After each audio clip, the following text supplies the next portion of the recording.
welcome to this video where I'm going to show you how to do the two different stitches on our wooden embroidery kits. So we've got the rainbow shape here. You can the kit includes everything that you need to do either one of these designs, so you can choose. So we're going to start off with this lovely backstitch design, and then I will show you how to do the cross stitch, and then I'll show you how to do the two different types of tassels. So we're going to start off with this one. So in your kit you do get everything that you need. You get your full set of instructions. On one side it shows you the back stitch, other side is the cross stitch, so we're going to go through this one.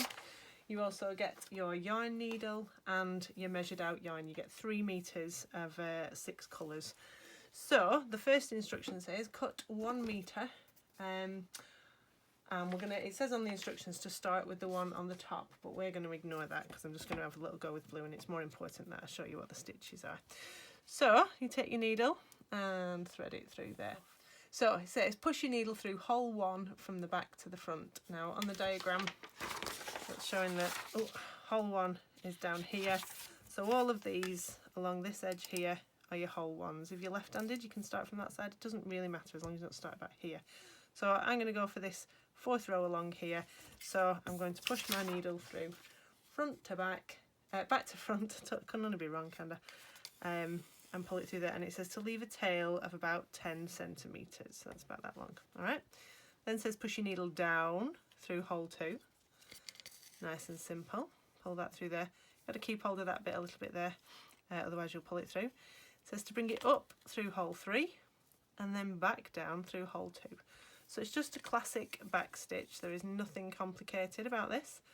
We're going to miss a hole and come up under hole 4 and back down through hole 3. I apologise for the plaster on my finger. I was involved in an unfortunate vegetable chopping incident earlier today, but I'm powering through. There was blood loss, but we'll be alright.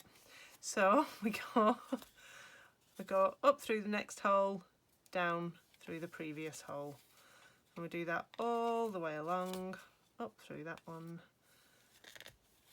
down through that one. That will happen. So I'll turn it around a bit and I can see a bit easier. Up through that one, down through that one. Now you will have, obviously, as the stripes come further inwards, the distance that they're travelling gets a bit shorter, so you might have a little bit more excess yarn on the inner stripes, but that's fine because we can use it all for the tassels afterwards, or we can just trim it off. So we're going down through the back one. So then skip 2, just like I've been doing, up through the next one, down through the previous one, lovely, oh my plaster's curling, up through the next one, down through the previous one. And that is all that you need to do. So then you can trim that off about there if you want to, and then that will just be absorbed into your tassels by the time you've stuck them on. So I will now tell you about how we do the cross stitch row. Now this one is the one where it is quite important to get your measurements right. So I've cut 1 meter of red, and I will thread my needle. There we go, like that. Right, so we're going to do it in 2 halves. So we're going to start over here, but we're going to finish over here with both of them. So I'm going to pull this. It says to put your needle up through hole 1 and get it so that the ends are even. So I'll find the middle of it. I'll pull that till that's at the middle, so that's there. So I'm going to be working with this end, and then I'm going to come back and pick this end up afterwards. So we are now going to, this is calling hole A, so we're going to go up 1 and across 1, so down in that one. And we're going to make all these diagonal creases. Oh, a little blue interloper there, all the way up here. You do need to pull it fairly tight, but don't pull it until it's kind of like, because it won't look very attractive. Right, so we go, so we're coming up through the one next to it, and then we go up 1 and across 1 to go down, and then back up through that one there. So on the front we should have creases, on the back we should just have little straight lines like that.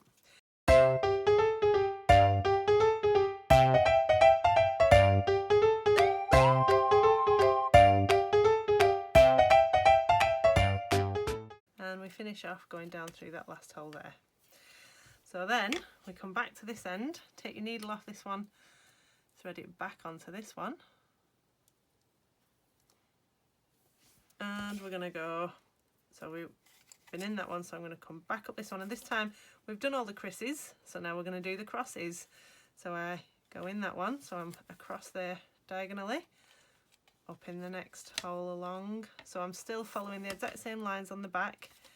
If I come up in that one to do my next cross, I go down in that one there, and we do that all the way around to the other side.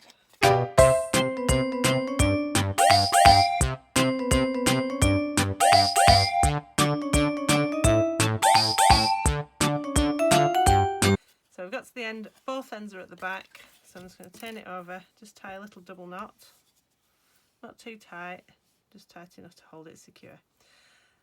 And then we do that with each row. So the next one, when you were starting the whatever colour you're doing for a second, if you're going for your orange one, we're going to come up in this hole here and down in that one, back up in there, down in that one, back up in there, and same way. So if you want to, you can alternate which side you start from so that your ends all aren't at the same one, but it doesn't really matter. So I'm going to show you now how you do the two different kinds of tassels. I know many people call them tassels. I fluctuate between the two. So this, you can see if you have a look at them, they're slightly different. On the crisscross one, they go through two holes because you're spanning the two stripes that they've gone, and you've got quite a few threads going through there because you've got two going into each one. On this one, there's only one going into each one. So this is a slightly different technique, but I'm going to show you a little tricky cheat that isn't included on your instructions. So it says take your remaining 2 meters of thread and you want to cut it into 25 centimetre length. So I know that this is 2 meters roughly. Oh no, I've got a knot. What? Okay, so I know this is 2 meters, so if I fold it in half, they're 1 meter. If I fold it in half again, that's 50 centimetres. If I fold it in half again, they are 25 centimetre length. So I'm going to snip them. Doesn't matter if they're not exactly precise, you're going to trim them anyway. So I'm going for a different colour just so that you can really see the difference between everything that we're using. So I've got my strands here, so then when I've cut them all into 25 centimetre lengths, I want to just divide that pile in two so I can put one on each half there. Right, so on your pattern it says to thread your strands onto your needle. Now you can get all 4 of these through there, it's perfectly doable. It's a bit of a struggle, but you know, you can, if you have a bit of patience, you can get them all through. But a much easier way, and there's a sneaky little cheat here, if you take another piece of yarn there and you want to fold it up so that it's in the middle.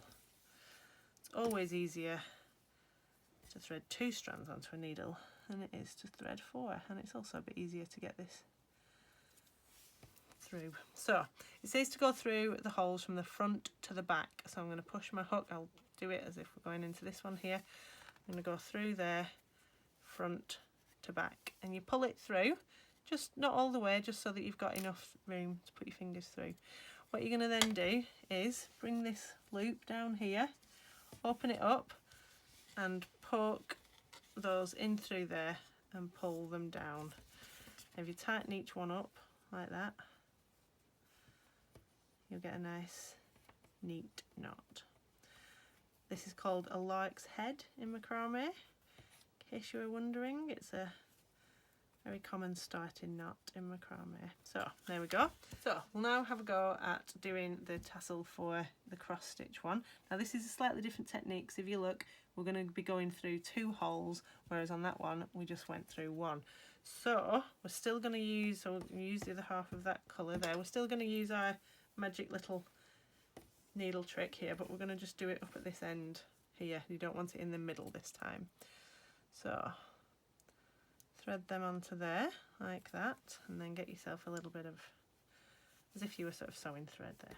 Let's pull them off. Right, so we're going to go in, if you imagine this was for the red one, we're going to go in through the first hole. I just put my finger at the back just to kind of, just like that there, just to make a bit of a loop, and then I'm going to pull it back up through the second hole. there, like that. Pull that off.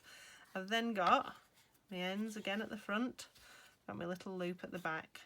So I stretch that little loop down there, pull those ends through it and pull them down nice and neat. Now your next colour will go through that hole, and then number 3 through them, number 4, number 5. There you go. So you might have noticed that one has got an extra colour on than the other one. Let's get rid of that and put this back in now. So if you're doing the back stitch, you can use all of the 6 colours that you'll get, but if you're doing the cross stitch, because they take up 2 rows, you'll only get 5 colours on it. You don't have to obviously do either of these stitches. You could go wild, go crazy, take it next level, do whatever you fancy. You could paint them before you sew them. You could adorn them in glitter. You could glue some pom-poms on along here, whatever you fancy. So have a go, get creative, and then send us a picture and show what you've done with them. Right? Have fun. Thank you for watching. Bye-bye.